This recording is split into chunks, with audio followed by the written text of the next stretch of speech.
వర్ణించుట నా వల్ల కాదయ్యా, నీ కృపని వివరించుట నా బ్రతుకు చాలదయ్యా.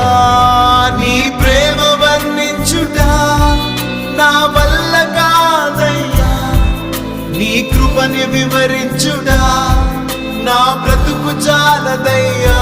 తండ్రి దేవా